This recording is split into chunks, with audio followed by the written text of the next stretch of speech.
जय हिंद बच्चों। तो आइए आज आप लोग का क्लास का मैथ क्लास का दूसरा चरण है ना।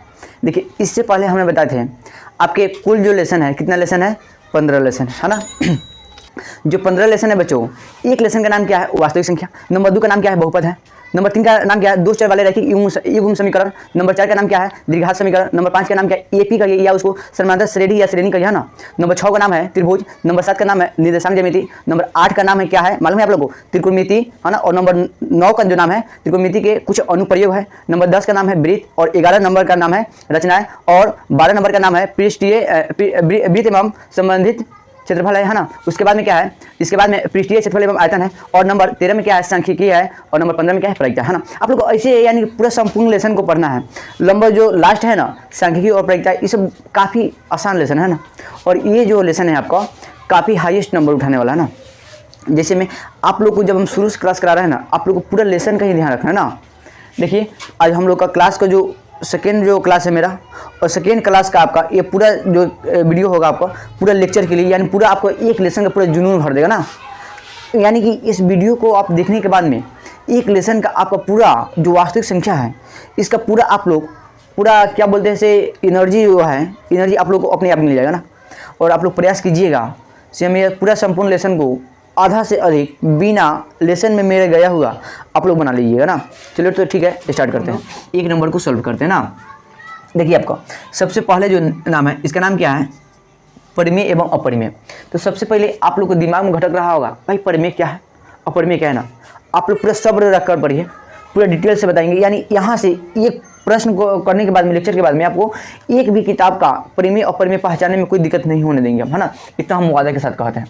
देखिए परिमेय संख्या, सबसे पहले इसका परिभाषा हम लिखवा दें परिमेय संख्या की। तो परिमेय संख्या हम लोग किससे कहेंगे, जिसको हम लोग P बटा Q के रूप में क्या करते हैं दोस्त, लिखते हैं। P बटा Q के रूप में लिखते हैं, लिखे जाने को लिखते हैं, उसे क्या कहते हैं हम लोग, परिमेय संख्या कहते हैं। उसे क्या कहते हैं हम लोग, परिमेय संख्या। उसे परिमेय संख्या कहते हैं।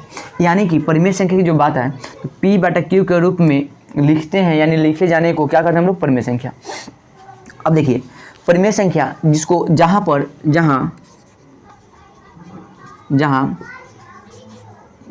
जो P बटा Q है, जहाँ Q बराबर क्या नहीं होना चाहिए, 0 नहीं होना चाहिए।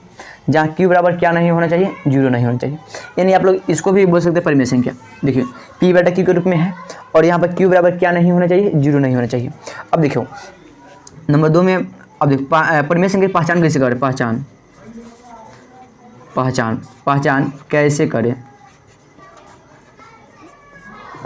पहचान कैसे करें ना।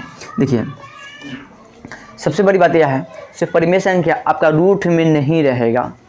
दूसरी क्या बात क्या है, यह डैश में नहीं रहेगा और यह इसमें एक ही संख्या बार बार रिपीट नहीं होगा ना।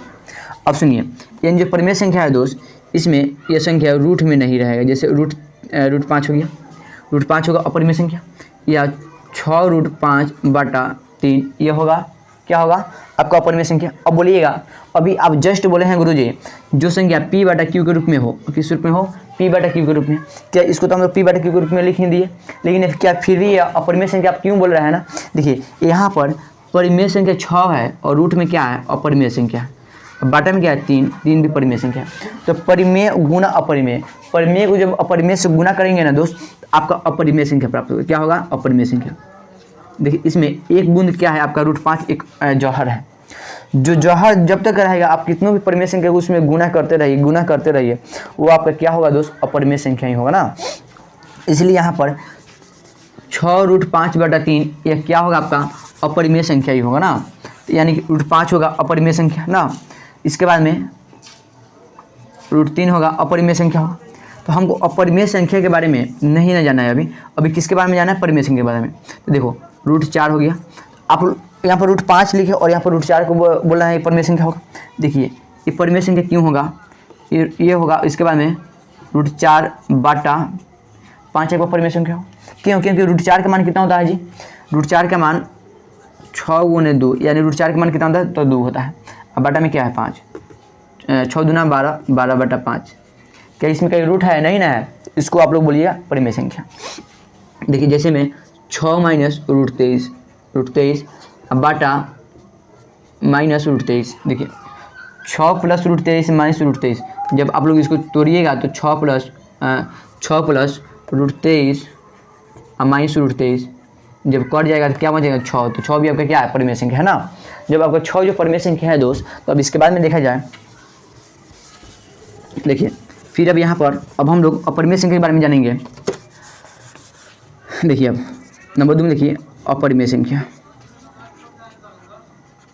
अपरिमेय संख्या जिन संख्या को हम लोग P/Q के रूप में क्या करते हैं? नहीं लिखते। P/Q के रूप में नहीं लिखते हैं या दर्शाते हैं, लिखते हैं, उसे अपरिमेय संख्या कहते हैं। उसे क्या कहते हैं हम लोग? अपरिमेय संख्या कहते हैं। अब देखिए अब यहाँ पर परिमेय संख्या के बारे में बात है। परिमेय संख्या कौन कौन सी होगा? परिमेय के लिए 1 नंबर में देखो परिमेय संख्या क्या होगा? रूट 4 होगा, पाई होगा। पाई एक अपरिमेय संख्या, लेकिन पाई/2 होगा। पाई/2 क्या होगा? एक परिमेय संख्या होगा। देखो इसके बाद में जो पाई है, पाई एक अपरिमेय संख्या है। पाई एक अपरिमेय संख्या है, लेकिन पाई के जो निकटतम मान है, पाई का निकटतम मान यहाँ पर देखो पहले परिमेय संख्या है। इसके बाद में 6.78 पर बार, ये भी परिमेय संख्या। इसका अर्थ क्या होता है? 6.78 पर जो बार है, इसका अर्थ क्या होता है? यानी कि इसको हम लोग ऐसे लिख सकते हैं 6.7888, यानी कि जिस पर बार आता है इसका अर्थ क्या होता है? वही संख्या बार बार पॉइंट के बाद में रिपीट होते रहेगा ना। इसको रिपीट से बचाने के लिए हम लोग बार का प्रयोग करते हैं, यानी जिसको हम लोग इसको एकरिंग भी बोल सकते हैं ना। अब देखिए अब इसके बाद में क्या है? 6/5 भी परिमेय संख्या होगा कि ना। रूट 100/√121 भी क्या होगा? परिमेय संख्या होगा। क्यों होगा? क्योंकि रूट 100 का मान कितना होता है 10 और रूट 121 का मान कितना होता है 11। 10/11 क्या है दोस्त? आपको परिमेय संख्या है कि नहीं है? बिल्कुल है। अब आइए अब इसके बाद अब हम लोग बढ़ते हैं अपरिमेय संख्या के एग्जाम्पल की ओर। नंबर 2 में देखिए अपरिमेय संख्या क्या है? अपरिमेय संख्या देखिए जो अपरिमेय संख्या है, तो पाई एक अपरिमेय संख्या है। पाई एक अपरिमेय संख्या है। पाई एक ग्रीक शब्द है। कौन शब्द है? ग्रीक शब्द है। और यह ग्रीक के 18वें नंबर अक्षर है। ग्रीक के कितने नंबर अक्षर है? पाई एक ग्रीक के 18वां नंबर अक्षर है। और पाई क्या है? पाई एक अपरिमेय संख्या। क्वेश्चन कितने बार आ चुका है, पाई कौन सी संख्या है? तो बोलिएगा आप लोग पाई एक अपरिमेय संख्या है, या 5 पाई क्यों ना हो, 5 पाई भी एक अपरिमेय संख्या है। पाई बोले या 5 पाई बोले, ये भी एक अपरिमेय संख्या है। या 6.789223 ये कौन संख्या है जी? अपरिमेय संख्या है। इसके बाद में 6√2/5 ये भी क्या है? अपरिमेय संख्या है। लेकिन दोस्त एक बात और हम बोल दें, 6.78 फिर 6.7878 डायरेक्ट वगैरह है, इसको हम लोग बोलेंगे परिमेय संख्या। क्यों? 7-8, क्योंकि इसको हम लोग ऐसे लिख सकते हैं 6.78 पर बार दे सकते हैं ना। अभी हमने बोले हैं जिस पर बार है उसका अर्थ क्या, तो वही संख्या रिपीट होगा। देखो ये दशमलव के बाद में 7-8 7-8 7-8 7-8 आ रहा है कि नहीं आ रहा है, माने सेम ही संख्या रिपीट हो रहा है। यदि जब सेम ही संख्या जब रिपीट हो तो उस पर हम लोग ये जो बार है बार लगाकर उसको रिपीट होने से बचा सकते हैं ना। मैंने जो अंकों की जो पुनरावृत्ति हो रहा है पुनरावृत्ति, तो पुनरावृत्ति को बचाने के लिए हम लोग बार का यूज करते हैं ना। फिर देखिए यदि देखो यहाँ भी हम लोग इसको जो डैश डैश के रूप में है इसको भी हम लोग बचा सकते हैं, लेकिन क्यों नहीं बचा पाए? देखो 7 8 9 2 3 इसका तो अभी खुद ही नहीं मालूम है से क्या मेरा डैश मेरे अंतिम में क्या आने वाला ना, एक संख्या रिपीट नहीं ना हो रहा है, इसलिए हम लोग इसको बोलेंगे अपरिमेय संख्या ना। अब आइए अब इसके बाद में अब हम लोग चलते हैं, अब हम लोग आए नंबर 2 की ओर, जिसका नाम क्या दूँ मैं, HCF एंड LCM। देखिए सबसे पहले बात जानते हैं आप लोग, जिसे अभी हमने 1 नंबर में बताया है पाई एक अपरिमेय संख्या है, पाई एक अपरिमेय संख्या है। पाई एक अपरिमेय संख्या है, 5 पाई भी एक अपरिमेय संख्या है, लेकिन जब पाई बाई 2 है, पाई बाई 2 तो पाई बाई 2 एक परिमेय संख्या है ना। इसके बाद में पाई बटा 10 क्यों ना है, इसको भी बोलेंगे हम लोग परिमेय संख्या बोलेंगे। क्यों बोलेंगे? क्योंकि यह पी बटा क्यू के रूप में है। किस रूप में है? पी बटा क्यू के रूप में है ना। अब देखिए पाई का निकटतम मान 22/7 होता है। कितना होता है? 22/7। यह एक परिमेय संख्या है। पाई का निकटतम मान कितना होता है? 22/7, जो एक क्या है? परिमेय संख्या है ना। पाई का मान कितना होता है? 3.14 लगभग में होता है ना। पाई का निकटतम मान कितना होता है? 22/7। यह एक परिमेय संख्या है ना।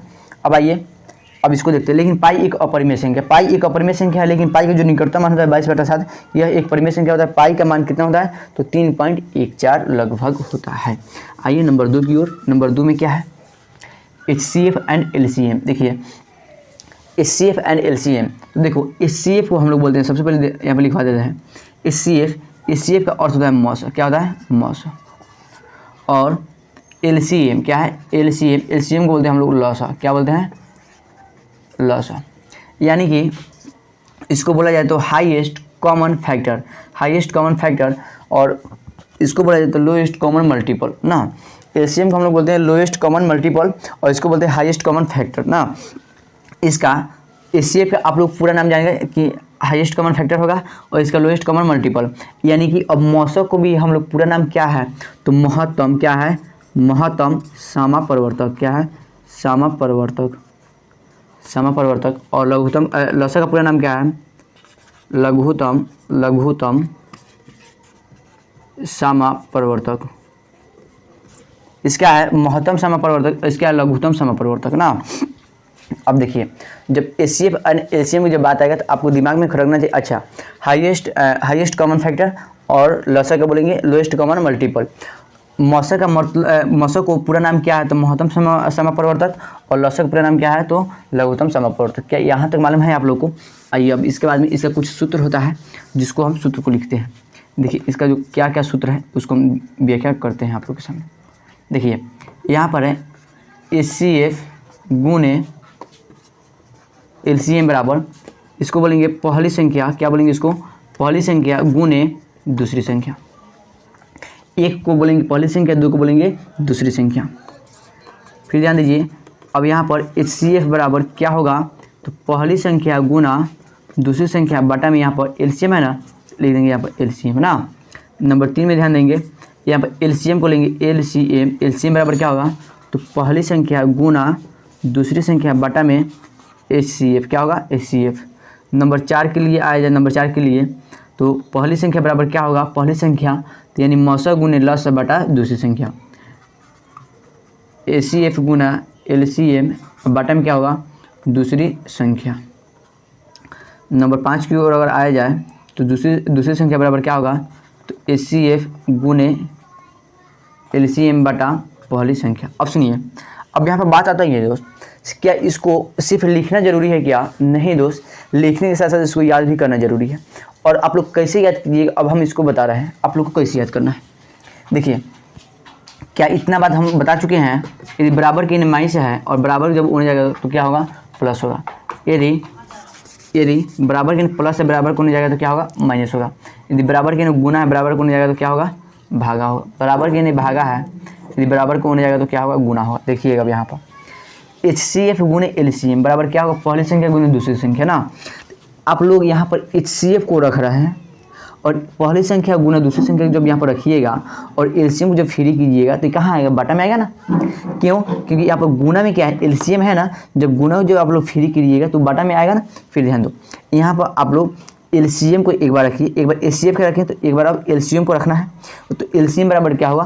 पहली संख्या गुना दूसरी संख्या बटा में क्या होगा? HCF। अब फिर ध्यान देते हैं जब पहली संख्या बराबर होगा, पहली संख्या बराबर तो HCF गुने LCM बटा दूसरी संख्या, और दूसरी संख्या बराबर क्या होगा? तो पहली संख्या गुने HCF गुने LCM बटा पहली संख्या ना। अब देखिए क्या इस सूत्र का यूज है हम पूछेंगे जब तो आप लोग बोलिएगा ना। देखिए अब इसके बाद में है क्या HCF और LCM हम लोग को कैसे निकालना होगा? क्या हम लोग को सूत्र पढ़ कर ही रह जाना होगा? नहीं दोस्त। देखिए जैसे में क्वेश्चन आएगा आपको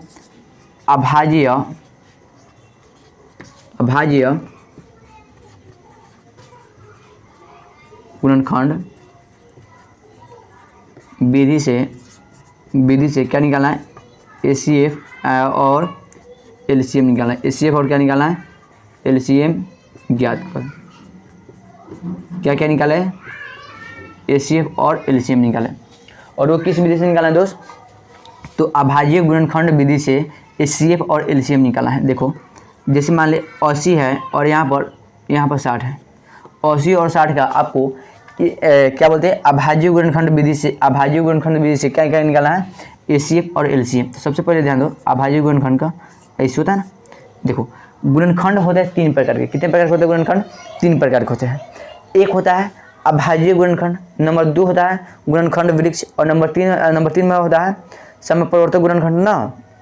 अब देखो यहाँ पर हम लोग उसको हम बता देंगे थोड़ी देर में, या ठीक है उसको बता देंगे। जैसे देखो 2 है ना, 2 से जब भाग देंगे हम लोग तो क्या होगा 40, फिर 2 से भाग देंगे तो 20, 2 से भाग देंगे तो 10, फिर 2 से भाग देंगे तो 5 है ना, फिर 5 से भाग देंगे तो क्या होगा 5 कम 5 है ना, फिर यहाँ पर 60 है ना, 60 को लिखो। यहाँ पर 2 से भाग देंगे तो 30, फिर 2 से भाग देंगे तो 15, फिर 3 से भाग देंगे तो 5, फिर 5 से भाग देंगे तो 1। अब सबसे पहले देखो जो यहाँ पर 80 है, 80 को लिख देते हैं ना। कितना है, 1, इसमें 2 का 1 2 3 4 2 है ना, 1 2 3 4 2 2 और 2 4 2 हो गया, और 1 5 है ना, अब 1 5। फिर यहाँ पे देखो यहाँ 60 है ना, 60 को लिख देते हैं। इसमें 2 का 2 को 2 1 को 3 और 1 को 5, 2 को 2 1 3 है और 1 कितना है 5 है। आपको HCF निकालना है दोस्त, HCF यहाँ पे लिखिए HCF बराबर क्या होगा, यहाँ पर 1 2 है तो नीचे भी 1 2 है, ये मिल रहा है ना। जब ऊपर भी जब देखो यानी कि जब 80 और 60 में अगर संख्या जब समान मिलेगा ना, उसको हम लोग ए गिनेंगे। जैसे यहाँ पर देखो, यहाँ पर 1 80 है 1 2 है तो नीचे भी 1 2 है ना, तो यहाँ पर आपको 1 2 लिखना है। फिर आगे बढ़िए, ऊपर 1 2 तो फिर नीचे भी 1 2 है, तो यहाँ अच्छा ठीक है 1 और 2 मिल गया, 1 और 2। क्या ऊपर 2 है तो नीचे 2 है नहीं ना है, तो बस अब यहाँ से 2 का झंझट ही खत्म हो गया। अब देखो नीचे 3 है तो क्या ऊपर 3 है नहीं ना है, तो ठीक है अब यहाँ पर 3 का भी झंझट क्या हो गया, खत्म हो गया। ऊपर 5 है तो क्या नीचे भी 5 है, तो हाँ जी नीचे भी क्या है 5 है। तो यहाँ पर क्या लिखिएगा आप लोग, गुना 5, 2 दूना 4, 4 5 20। तो आपका HCF कितना आया जी, HCF आपका आ गया 20। कितना आया 20। फिर ध्यान दीजिए यहाँ पर 2 आपका क्या हुआ है, तो 1 2 3 4 को 2 है ना, आप लोग इसको ऐसे लिखिए 2 पावर 4 गुने 5 का होता है 5 1 लिखिए। फिर यहाँ पर ध्यान दीजिए 2 का हुआ है तो 2 पावर 2 है ना, तो यहाँ पर 2 पावर क्या बना दीजिए 2, फिर गुना 3 1 हुआ है तो 3 पावर 1, और फिर 5 का हुआ है तो 5 1 हुआ है तो 5 पे पावर क्या होगा 1 होगा ना। आपको क्या निकालना है, यहाँ पर हम निकाल देते हैं। यहाँ पर क्या निकालना है आपको, LCM। तो देखो 2 पर पावर सबसे ज़्यादा कितना है, 2 पर पावर 2 ज़्यादा है कि 2 पर पावर 4 ज़्यादा है, तो आप लोग बोलिएगा 2 पर पावर 4 ज़्यादा है। जैसे में देखो अगर किसी के घर में पर्दारी में जब छेंका जाता है, छेंका बारात को तो घर नहीं लेंगे बाद, छेंका जो जाता है छेंका, तो उसमें से क्या बोलते हैं, देखिए आपके घर में से बोल दीजिएगा पिताजी को या बाबा जी को, जो घर में जो सबसे बड़े होते हैं ना, उनको छेंका में चलने के लिए, यानी प्रत्येक घर में से पर्दारी में से एक आदमी को, बुजुर्ग आदमी को लेकर जाते हैं ना। अधिक प्रयास रहता है बुजुर्ग आदमी जाना। अब देखिए लेकिन अब वैसे बात नहीं रह गया, लेकिन मैथ अभी बुजुर्ग आदमी को खोज रहा है ना। इसमें देखो 2 पर पावर 2 और 2 पर पावर 4, इसमें बुजुर्ग कौन है वही छींका में जाएगा। तो यहाँ पर देखो 2 पर पावर 2 और 2 पर पावर 4 में बुजुर्ग आदमी 2 पर पावर 4 ही है, तो लिखिए 2 पर पावर 4 को लिख दीजिए, फिर गुना दीजिए। 3 पर पावर 1 और 3 पर पावर यहाँ पर कुछ नहीं ना है, तो यानी घर में सबसे छोटा और सबसे बड़ा 3 पर पावर 1 ही है। तो यहाँ पर क्या लिखिएगा आप लोग, 3 पर पावर 1 लिखिएगा। फिर बोलिए यहाँ पर क्या है 5 पर पावर 1 और ऊपर भी क्या है 5 पर पावर 1। जब यानी कि 2 भाई हो, एक घर में जब 2 भाई हो और पापा बाबा नहीं है, बाहर गए हैं, उसमें उस हालत में क्या करते हैं, ठीक है पछता के बोलते हैं ठीक है जब तुम ही चलो, अब मजबूरी है ना जी, पर्दारी वाला बात है, लेकर जाना है तो मजबूरी में अब चलो ठीक है तुम ही चलो, कोई दिक्कत इसमें नहीं है, ठीक है। 2 पर पावर 4 का अर्थ क्या होता है, यानी कि आप लोग 2 पर पावर जो 4 है इसका अर्थ क्या होता है, 2 को कई बार गुना करना है, 2 को 4 बार गुना करना है। 2 दूना 4, 4 दूना 2 दूना 4, 4 दूना 8 और 8 दूना 16 होगा। कितना होगा 16। देखो तो 2 पर पावर 4 का अर्थ क्या होगा, मतलब 2 को कई बार गुना करना है तो 4 बार गुना करना। 2 दूना 4, 4 दूना 8, 8 दूना 16 आ गया जी, 16 लिखिए। फिर 5 यहाँ पर देखो 3 एकम 3 है ना, 5 तिहाई 15, यानी 16 में अब आपको गुना कितना से करना है जी, तो कितना से करना है 15 से। तो 16 25 80, फिर 16 का 16 0 8 6 14 के 4 हाथ में 1 और 1 1 2, कितना आ गया 240 आ गया। यहाँ पर लिख दीजिए 240। आपका एलसीएम कितना आया, तो 240 आया, और आपका एचसीएफ कितना आया, तो 20 आया। समझ में आया ना। ऐसे आप लोग को देगा अभाज्य गुणनखंड निकालने के लिए ना, या एक विधि और है। चल ठीक है, इतना आप लोग समझ में आ गया ना। एचसीएफ देगा और एलसीएम देगा, ऐसे निकालना, या आपको ऐसे देगा। यदि एक और क्वेश्चन इसमें हम बना दें, क्या यहाँ पर दिखाई दे रहा होगा, देखिए यदि एचसीएफ 80 और 60 बराबर, 80 और 60 बराबर कितना है 20 है। यदि एचसीएफ 80 और 60 बराबर 20 है, तो एलसीएम तो क्या है, तो एलसीएम 80 और 60 बराबर वाट, माने क्या होगा ना। आपको यहाँ पे क्या निकालना है, एलसीएम निकालते हैं। लिखिए एलसीएम बराबर होगा पहली संख्या गुना, देखिए एलसीएम बराबर क्या है, पहली संख्या गुना दूसरी संख्या है ना जी, पहली संख्या गुना दूसरी संख्या। अब बाटा में क्या होगा एचसीएफ, बाटा में क्या होगा एचसीएफ। तो पहली संख्या बोलिएगा 80 को, दूसरी संख्या बोलिएगा 60 को, पहली संख्या बोलिएगा 80 को, दूसरी संख्या बोलिएगा 60 को, और एचसीएफ का मान कितना दिया है, तो 20 दिया है, 20 दिया है तो 20 लिखिए, 20 तिहाई 60, 20 तिहाई 60, और 8 3 24 आ गया, 8 3 24 आ गया, यानी कि आपका एलसीएम कितना आ गया जी 240। यहाँ भी क्या है 240 है, और यहाँ भी 240 है। तो यानी आप लोग इसको सूत्र के माध्यम से बनाइए, या आप लोग डायरेक्ट बनाइए। लेकिन जब वहाँ पर बोलेगा यहाँ पर एचसीएफ बराबर इतना दिया है, और एलसीएम बोलेगा निकालने के लिए, तो अब लिखिएगा एलसीएम बराबर क्या होगा, पहली संख्या गुना दूसरी संख्या बटा एचसीएफ होगा ना। देखो यहाँ पर आपको पहली संख्या का मान कितना दिया है 80 दिया है, गुना दूसरी संख्या का मान कितना दिया है 60, और आपका एचसीएफ बराबर कितना है 20 है ना, 20 रखो, तो 20 तिहाई 60 हो गया, 20 तिहाई 60, और 8 3 24 आ गया जी। अब देखिए अब आगे देखते हैं। अब हम लोग यूक्लिड विभाजन प्रमेय का सूत्र का प्रयोग पढ़ेंगे। क्या पढ़ेंगे, यूक्लिड विभाजन प्रमेय का सूत्र का प्रयोग, है ना। देखिए इसको हम क्लीन करते हैं ना। देखिए ठीक है, सबसे पहले बात यह है दोस्त, जितना भी फार्मूला लिखवाया जा रहा है ना, उस फार्मूला का आप लोग नोट कर लीजिए। हाँ, नोट करने से यह होगा आप लोग उसको दिन भर में कम से कम 2 बार 3 बार लिखिए, और लिखने के साथ में उसको पढ़िए भी, है ना। देखिए लिखने और पढ़ने से क्या होता है, बार बार जब आप एक ही चीज़ को लिखिएगा और पढ़िएगा ना, वो ऑटोमेटिक व्यवस्था से याद हो जाना। देखो किसी को एक बार याद नहीं होता है ना, उसको लिखना पड़ता है, पढ़ना पड़ता है, समझना पड़ता है बार बार एक ही चीज़ को।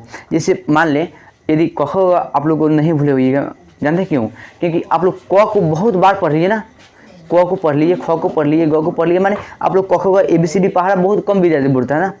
वो भूलने के पीछे कारण क्या है, क्योंकि उसको मार मार कर पीट कर वही चीज़ को पढ़ाया जाता है, तुम याद करो, क्यों नहीं याद करेगा ना। ठीक उसी प्रकार आपको पढ़ना पड़ेगा ना। आप लोग अब तो छोटे बच्चे हैं नहीं, जो मैट्रिक के जो छात्र है, क्या वो छोटे बच्चे हैं, क्या उसको पीटना संभव है जी, नहीं ना, बिल्कुल नहीं। यहाँ पर देखो यूक्लिड विभाजन प्रमेय का सूत्र का प्रयोग पढ़ेंगे। क्या पढ़ेंगे, यूक्लिड विभाजन नंबर कितना है जी, नंबर 3 है ना, अच्छा नंबर 3 है। देखो नंबर 3 में क्या है, शांत एवं अशांत आवर्ती है। शांत एवं अशांत क्या है, आवर्ती। शांत एवं अशांत क्या है, आवर्ती है। देखिए शांत और अशांत के अर्थ क्या होता है, देखिए नंबर 1 में देखो शांत को, शांत का अर्थ क्या होता है कि जिसको हम लोग P बटा Q के रूप में लिखते हैं ना। तो देखो यहाँ पर जो बोलता है Q क्या बोलता है आपको, Q आपको यहाँ पर P से कोई भी मतलब नहीं है, आपको मेन मतलब किससे, आपको Q से मतलब है। देखिए Q क्या बोलता है, Q ये बोलता है अगर हमसे दोस्ती रखना है तो देखो 2 पर पावर m के रूप में रहो, या गुना 5 के पावर n के रूप में रहो ना, तो अब हम बोलेंगे शांत संख्या।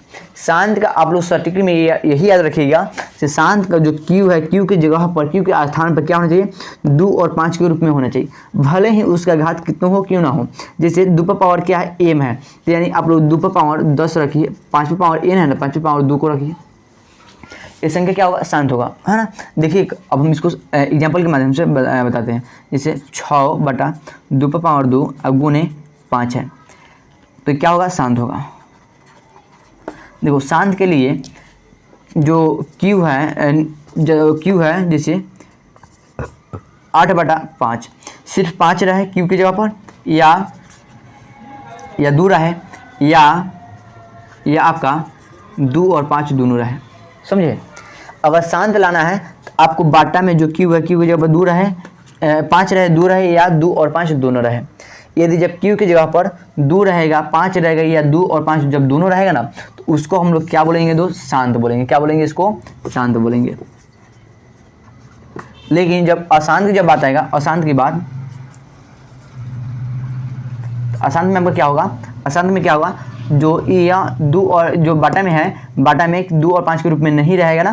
जैसे हम देखो 8 है 8, यहाँ पर 5 आ गया, अब गुना में 3 आ गया, गुना में क्या आ गया 3। तो क्या ये संख्या शांत है जी, नहीं ना। क्यों, क्योंकि यहाँ पर 5 तो आया, लेकिन इसके साथ में क्या आ गया, एक 3 आ गया। तो क्या जब 3 रहेगा तो क्या ये संख्या शांत होगा, नहीं ना होगा। क्यों नहीं होगा, क्योंकि इसके बाटा में क्यू की जगह पर 2 की जगह पर कितना आ गया, 3 आ गया, इसलिए ये संख्या शांत नहीं होगा। क्या होगा, ये अशांत होगा, है ना। एक और एग्जाम्पल की बात लेते हैं कि 6/8 संख्या शांत होगा कि अशांत होगा। क्या हमको किससे मतलब है, क्यू से मतलब है ना।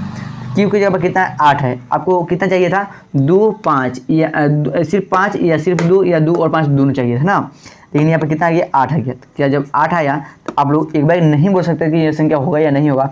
सबसे पहले जो क्यू है, क्यू की जगह पर कितना है, 8 है ना, 8, इसको आप लोग अभाज्य गुणनखंड कीजिए। क्या कीजिए, अभाज्य गुणनखंड। तो यहाँ पर 4 है, 2 से जब भाग दीजिए तो 4 आएगा, फिर 2 से भाग दीजिएगा तो 2 आएगा, फिर 2 से भाग दीजिएगा तो 1 आएगा। यानी कि इसमें 8 में कै को 2 आया, तो 3 को 2 आया, 1 2 3 को है ना। तो 6/2 का पावर क्या होगा, 3।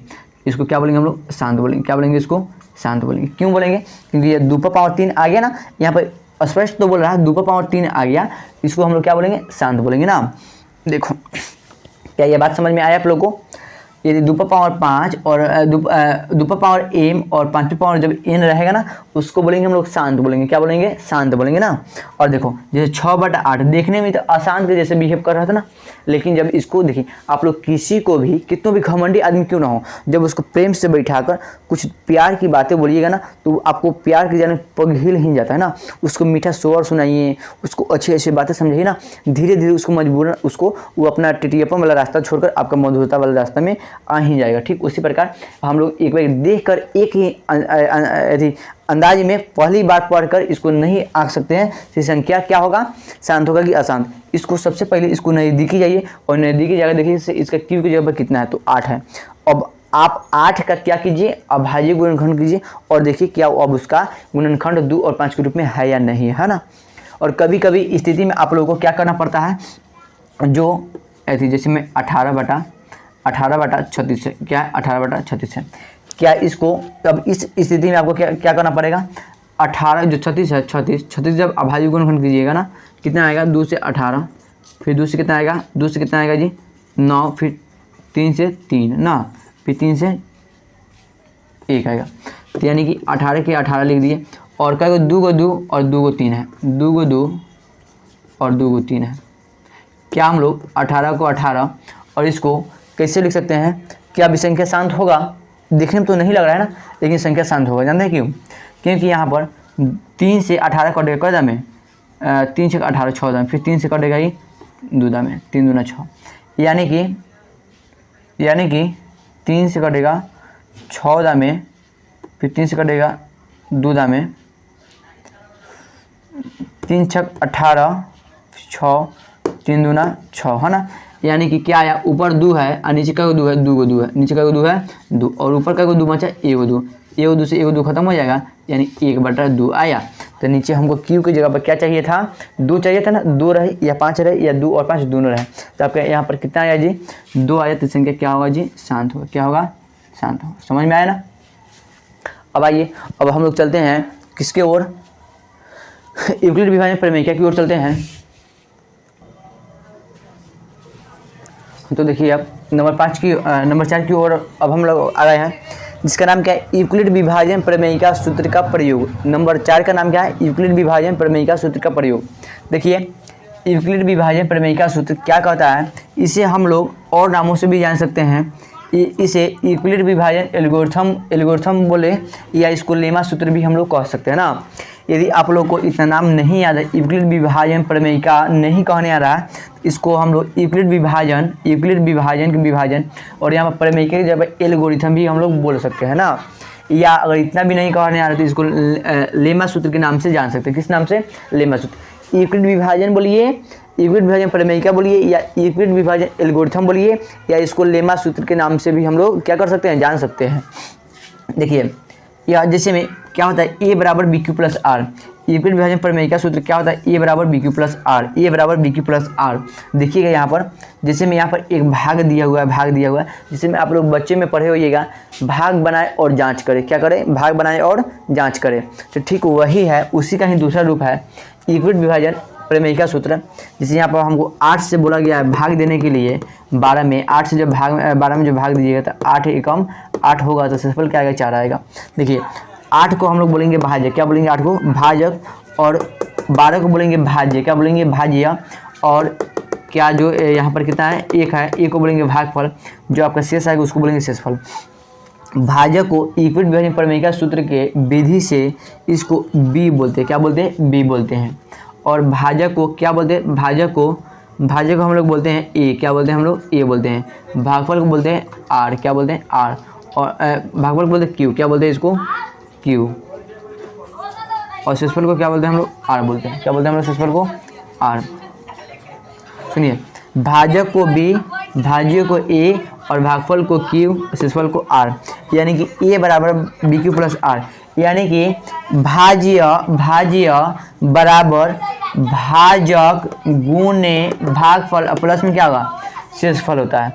भाज्य बराबर क्या होता है? भाज्य गुणे भागफल प्लस शेषफल ना। यानी ए बराबर बी क्यू प्लस आर, यानी कि आपका जो बी है हमेशा आर से क्या रहेगा? छोटा रहेगा। जो बी है हमेशा आर से छोटा रहेगा, जो बी है हमेशा आर से छोटा रहेगा ना। क्या बच्चों इस समझ में आया? इसका सूत्र का नाम ए बराबर बी क्यू प्लस आर, यह किसका नाम है? यूक्लिड विभाजन प्रमेयिका का। और एक क्वेश्चन यहाँ पर ऑब्जेक्टिव यह आता है से क्या यूक्लिड विभाजन प्रमेयिका सूत्र से क्या निकाला जाता है? तो HCF यानी कि मौसा ही निकाला जाता है। एलसीएम नहीं ना निकाला जाता, तो नहीं, एलसीएम नहीं निकाला जाता। जिससे में हम लोग एक क्वेश्चन यहाँ पर देखते हैं, एक क्वेश्चन हम लोग करते हैं। जैसे में क्वेश्चन आएगा, जैसे में क्वेश्चन आ सकता है,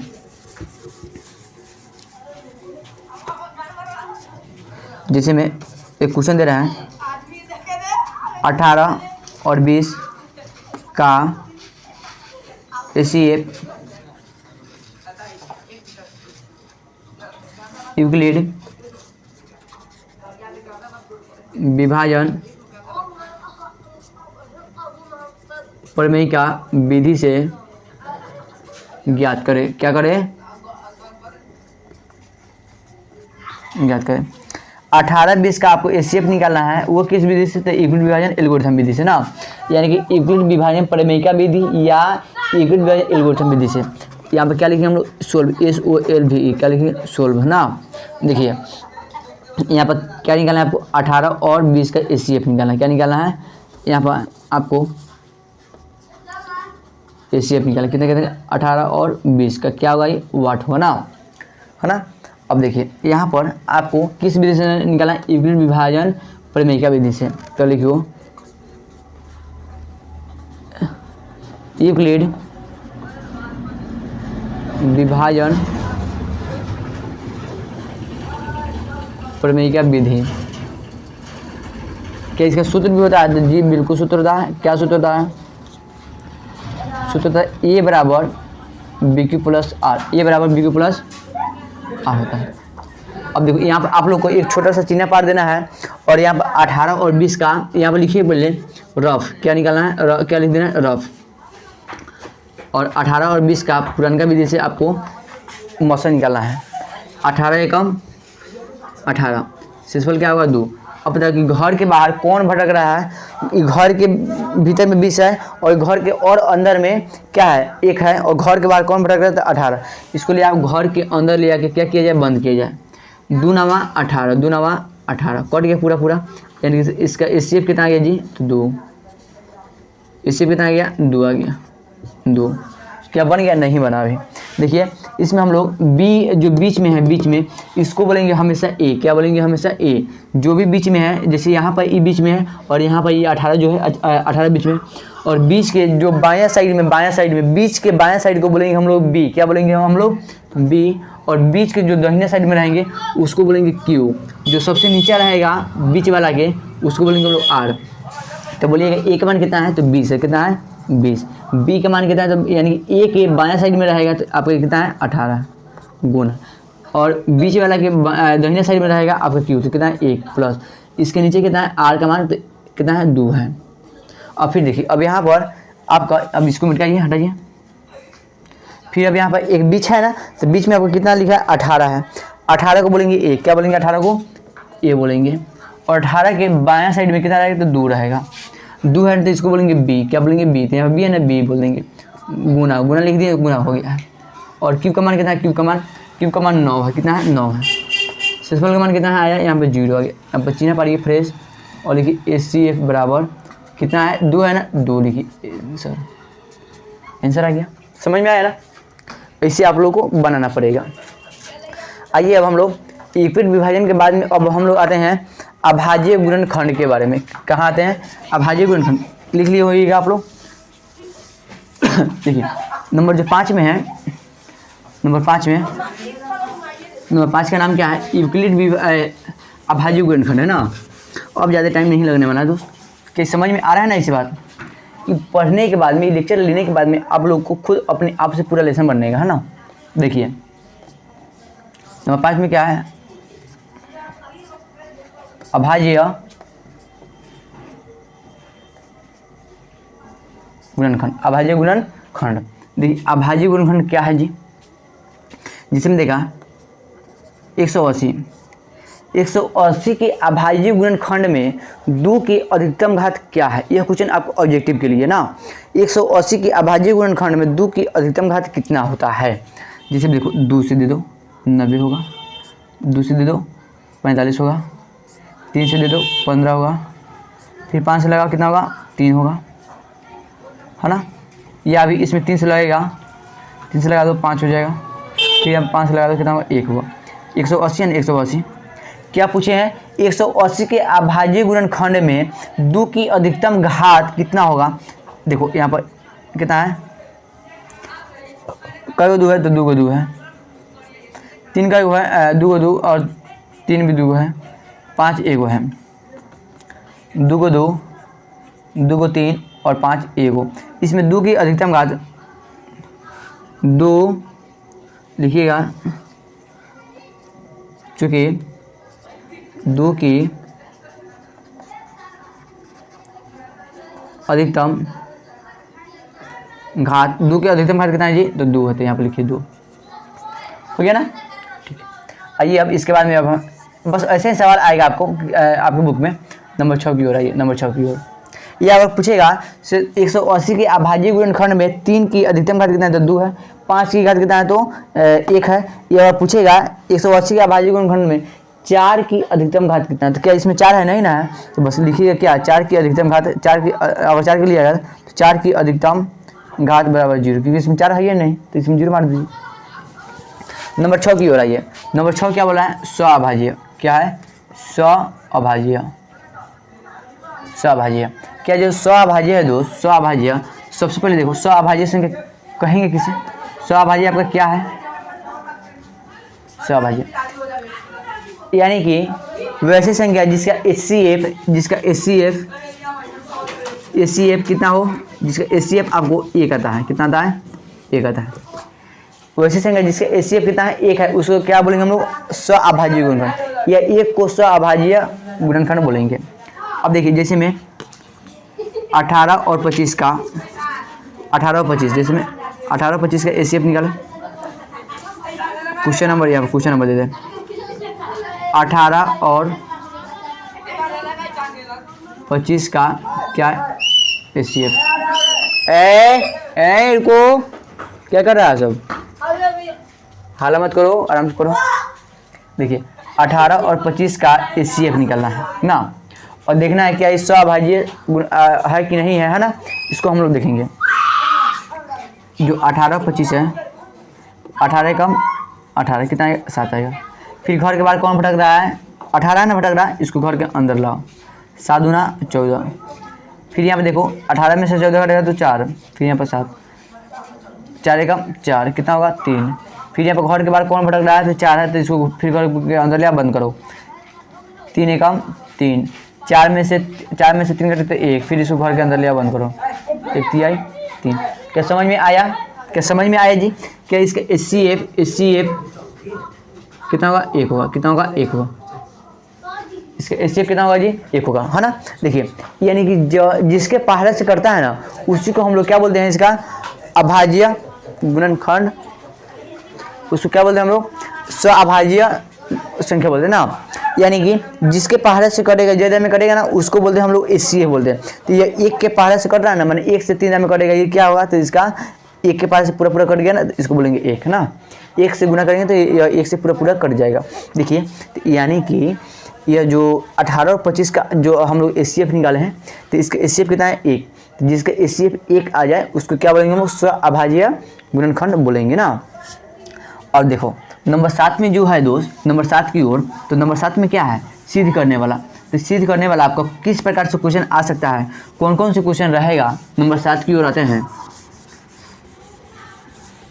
क्या हमको सिद्ध करने वाला क्या क्या पढ़ना होगा, तो नंबर 7 में है क्या है सिद्ध करने वाला। सिद्ध करने वाला क्या क्या रहेगा, जैसे में 1 नंबर में रह सकता है आपका √2 रहे, √5 रहे, √11 रहे, है ना। इससे कोई भी संख्या हो सकता है, √2 रहेगा और या 2√2 भी हो सकता है ना। पहला विधि ऐसे पूछ सकता है, दूसरी का ऐसे पूछ सकता है। नंबर तीसरी का जो है जैसे में 5 + 2√2 को सीधे करे कि 2√2 एक अपरिमेय संख्या है, या सीधे करे कि 2√2 एक अपरिमेय संख्या है, या सीधे करे कि 5 + 2√2 एक अपरिमेय संख्या है, या सीधे करेगी 7 + 7√5 एक अपरिमेय संख्या है ना, या सीधे करेगी 1√2 एक अपरिमेय संख्या, 1/√2 एक अपरिमेय संख्या, या 1/√5 एक अपरिमेय संख्या। ऐसे भी क्वेश्चन आ सकता है। लेकिन इस साल हद ही पार कर गया था जो क्लास 9th का मैथ पढ़ा होगा खूब नीमन से, और जिसको अलजेब्रा का फॉर्मूला a + b का होल स्क्वायर मालूम होगा, वो आराम से बना लिए होंगे। जैसे 5 + 2√2 है ना, इसका होल स्क्वायर को सिद्ध करे कि यह संख्या कौन सी परिमेय है कि अपरिमेय। इसको जैसे है 5 + 2√2 को सिद्ध करे कि यह संख्या अपरिमेय है। आप लोग इसको कैसे बनाइएगा, देखिए इसको क्या आप लोग a + b का होल स्क्वायर मालूम है, a² + 2ab + b² होता है ना। देखिए आपको a का मान लो इसमें 5 को, और b मान लो 2√2 को। a का मान कितना है 5, तो 5 के स्क्वायर प्लस में 2 है तो यहाँ पर 2 लिखो, गुना a का मान कितना है तो 5 है तो 5 लिखो, गुना b का मान कितना है b का मान तो 2√2 है ना, तो 2√2 का 2√2 लिख लो, फिर प्लस है तो प्लस लिखो। b है जी b, तो b का मान कितना है 2√2 है ना, यहाँ पर लिखो 2√2 के होल स्क्वायर। क्या लिखेंगे 2√2 के होल स्क्वायर। तो 5 के स्क्वायर क्या होता है, तो 5 के स्क्वायर 25 कितना होता है 25, 5 दूना 10, 5 दूना 10, 10 दूना 20, 20√2, अब प्लस में 2 के स्क्वायर क्या होता है 2 के स्क्वायर 4, फिर गुना है तो गुना, और √2 के स्क्वायर कितना होगा तो 2 होगा, कितना होगा 2। देखो रूट से स्क्वायर जब कटेगा तो क्या, हम काटते नहीं लेकिन बता रहे हैं, जब कटेगा तो क्या होगा सिर्फ 2 होगा ना। ये अगर इतना भी नहीं समझ में आ रहा है ना, तो √2 को जब होल स्क्वायर जब करेंगे ना तो क्या होगा √4 होगा, और √4 का मान क्या होता है 2। आप लोग होल स्क्वायर कीजिए या इसको काटिए, लेकिन आपका कितना आने वाला है 2 ही आने वाला है। तो देखो 25 प्लस में 20√25 प्लस 20√2 अब प्लस 4 दूना 8, तो यानी 25 को 8 को 33 को अब प्लस में 20√2। अब क्या आपको इस वाला फॉर्म में अब आ गया ना। यहाँ पर देखो यहाँ पर इसका होल स्क्वायर किए हैं ना 5 है, इसलिए थोड़ा बारका हो गया है ना, और यहाँ पर सिर्फ 5 है ना, तो 5 के स्क्वायर 25 हुआ है, फिर यहाँ पर 2√2 का होल स्क्वायर क्या हो गया 8 हो गया ना, इसलिए थोड़ा बारका हो गया। देखो इस फॉर्म में है कि नहीं है, 33 + 20√2 को सिद्ध करके यह संख्या अपरिमेय है। क्या अभी वाला भी भारी नहीं था ना, बशर्ते इस प्रकार से बच्चे जो यानी पूरा जो क्लास किया होगा, जिसके दिमाग में यह फार्मूला गूंज रहा होगा, उसको छोड़ा नहीं होगा ना, उसको आराम से बना लिया होगा। तो आइए सिद्ध करने वाला हम लोग चैप्टर में आकर उसको पूरा प्रेम पूर्वक से इतना फिर से जितना बताया उतना को फिर हम लोग सिद्ध करेंगे ना। आइए नंबर 8 की ओर, जो आपका यह चैप्टर का अंतिमवा लेक्चर है, इसको मानिए कि ना। देखिए इसका नाम क्या है, नंबर 8 की 7.34 पर बार को किस रूप में लिखना है, पी बटा क्यू के, यानी पी बटा क्यू के रूप में लिखना है। तो यह संख्या परिमेय होगा ना। परिमेय संख्या को हम लोग क्या बोलते हैं, पी बटा क्यू को क्यों बोलते हैं ना। तो यानी जब संख्या को परिमेय संख्या के रूप में लिखना है तो क्या ये पूरा स्पष्ट है कि यह संख्या क्या है, परिमेय है। मैथ बनाने से पहले हम लोग क्या लिखते हैं, SOLV सोल्व लिख दिया ना। देखिए 7.34 पर बार को बनाना चल रहा है, जो संख्या है उसको पहले लिख दे। कितना 734 है ना, इसमें एक कुछ भी नहीं देंगे हम, तो 734 लिख दिए है ना। अब बताइए, अब इसमें एक बाटा देंगे, क्या देंगे, बाटा। अब इस पर कितने संख्या पर एक रिंग है, ये वो संख्या पे एक रिंग है जिसका नाम क्या है, जिसका नाम 4 है ना। जितना संख्या पे एक रिंग होगा ना उतना क्या होगा, 9 होगा। तो बोलिए इस पर कितने संख्या पे एक रिंग है, तो यानी मात्र एक संख्या है जिसका नाम क्या है, 4 है। तो यहाँ पर एक संख्या पे एक रिंग, तो यहाँ पे एक 9 होगा। और बोलिए पॉइंट के बाद में एक संख्या पे एक रिंग है तो एक 9। फिर देखिए पॉइंट के बाद में कितने संख्या में एक रिंग नहीं है, एक संख्या जिसका नाम 3 है उस पर एक रिंग नहीं, तो यानी कि जिस पर नहीं उस पर एगो 0 है ना। जितने संख्या पे एक रिंग नहीं होगा, जिसको बोलते हैं बार लगा हुआ नहीं होगा, एक रिंग नहीं होगा ना, उतना 0 बैठाएंगे। तो क्या इसमें कई गो संख्या पे एक रिंग है, तो एक संख्या पे एक रिंग है और एक संख्या पे एक रिंग नहीं है ना। जब एक संख्या पे एक रिंग है तो उतना 9 लिख दिए, और जितना संख्या पे एक रिंग नहीं उतना 0 लिख दिए। अब बोलिए अब इसमें जो पॉइंट से पहले, अब पॉइंट के बाद में जितना संख्या पे एक रिंग नहीं है ना उतना संख्या को लिख देंगे। तो 7 3 पर एक रिंग नहीं ना है, तो 7 और 3 को क्या करेंगे, हम लोग लिख देंगे ना। 734 में से 63 को जब घटाएंगे 73 को, तो क्या होगा 661 अब बाटा में 90। क्या ये दोस्त पी बटा क्यू के फॉर्म में आ गया जी, पी बटा क्यू के रूप में आ गया ना। बस हमको यही नहीं चाहिए था, क्या आपको आ गया। जैसे मैं एक और बोल दे आप लोगों को, एक्स्ट्रा नंबर क्वेश्चन दे रहे हैं। इसमें 6.74 पर बार है, इसको अब आप लोग पी बटा क्यू के रूप में लिखे बताइए। तो थोड़ा देखिए, जो संख्या उस संख्या को ले आप लोग लिख दिए, प्रेम पूर्वक लिख दिए। तो 674 को लिख दिए, 674 को लिख दिए। और यहाँ पे बोलिए कितने संख्या पे एक रिंग है, कितने संख्या पे एक रिंग, तो 2 संख्या पे एक रिंग। पॉइंट के बाद देखेंगे कि पॉइंट के बाद में कितने संख्या पे एक रिंग है, तो 2 संख्या पे एक रिंग है, तो 2 गुना 9, कोई गुना 2 गुना है ना। और कितने संख्या पे एक रिंग नहीं है, तो ये पॉइंट के बाद में कोई संख्या है, तो एक संख्या है, कौन संख्या है, तो ये 6 है, तो 6 को घटा देंगे है ना। जितने घटा देंगे बस जितना ही होते हैं है ना। ऐसे हम लोग करने वाले हैं ना। चलिए ठीक है, तो बहुत बहुत धन्यवाद। और आप लोग अब हम लोग चलेंगे एक लेसन की ओर, यानी कि अपने लेसन की वास्तविक संख्या की 1.1 को सॉल्व करेंगे है ना। और उसको पूरा बेहतरीन तरीके से समझने का प्रयास करेंगे ना। और जो यहाँ पर यूक्लिड विभाजन परिमेयिका है ना, वहाँ पर आपका एक लेसन में ही है यूक्लिड विभाजन परिमेयिका का प्रयोग है। और यहाँ पर कुछ देखो, कुछ फार्मूला हम लिख देते हैं, आप लोग उसको याद कर लीजिएगा ना। कुछ फार्मूला बहुत ज़रूरी है जो हम लिख देते हैं। अलजेब्रा सूत्र आप लोग को a + b का होल स्क्वायर मालूम होगा ना, a² + 2ab + b² होता है। और इसका दूसरी का फार्मूला क्या होता है जी, a + b के होल स्क्वायर - 2ab। इसका दूसरी का फार्मूला हो गया ना।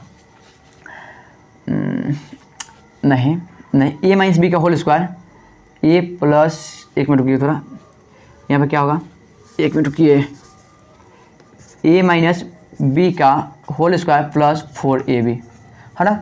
अब देखिए यह इसका दूसरे का फार्मूला a + b का होल स्क्वायर का क्या होगा, दूसरे का फार्मूला a² + 2ab + b² है ना। ये तो हम लोग को पूरे याद ही है, लेकिन अब इसका दूसरे का फार्मूला क्या होगा जी, a - b के होल स्क्वायर और प्लस में कितना है भी 4ab ना। अब आइए नंबर 2 की ओर, a - b के whole square, a² - 2ab + b²। और इसका भी दूसरे का फार्मूला होगा मेरे प्यारे, a + b के होल स्क्वायर और माइनस में 4ab, माइनस क्या होगा 4ab। इस सबको याद कर ही लीजिएगा आप लोग ना। a² - b² बराबर क्या होगा, a + b को जोड़ दो और a - b को छोड़ दो। मान जितना जोड़ना है उतना छोड़ना है, माने a + b को जोड़ दो और a - b को घटा दो ना। नंबर 4 के लिए आया जाए, a² + b², a + b के whole square - 2ab, a + b के होल स्क्वायर - 2ab कहिए, या a - b के होल स्क्वायर प्लस में 2ab कहिए है ना। नंबर 5 की ओर आया जाए, A plus B plus C के होल स्क्वायर, तो A square plus B square plus B square plus में क्या होगा सी स्क्वायर प्लस में 2ab प्लस में 2bc प्लस में 2c है ना। नंबर 6 में आइए, ए प्लस बी के whole cube, A plus B के क्या होगा whole cube, A cube plus 3a square B plus में 3ab स्क्वायर प्लस में क्या होगा बी क्यू। नंबर 7 की ओर आइए, ए माइनस बी के whole cube, A cube minus 3a square B plus 3ab square plus में माइनस में बी क्यू, माइनस क्या होगा बी क्यू। नंबर 8 की ओर आइए, A cube minus B cube, तो A minus B into A square plus A B plus B square. Number 9 की ओर आइए, A cube plus B cube, A plus B into A square minus A B plus में क्या होगा G B square. Number 10 की ओर आइए, A plus B plus C के होल क्यू, क्या होगा होल क्यू। इसका फॉर्मूला क्या होगा जी, याद है आप लोग को, A cube plus B Q plus C cube plus 3ab plus 3bc plus में 3c है ना। आप लोग कम से कम इतना फॉर्मूला याद होना चाहिए। और कुछ घात घातांक वाला है, इसको भी लिख दे रहा है, ए पर पावर m गुने ए पर पावर n, यानी ए पर power m plus n। Number 2 की ओर, ए पर पावर m भागा ए पर पावर n, यानी ए पर power m minus n। Number 3 की ओर है, ए पर पावर m बाटा ए पर पावर n। देखिए भागा का बाटा होता है ना, ए पर power m minus n। Number 4 ए पर पावर 0 का मान क्या होता है 1। ठीक है, कम से कम आप लोग को इतना फॉर्मूला याद होना जरूरी है।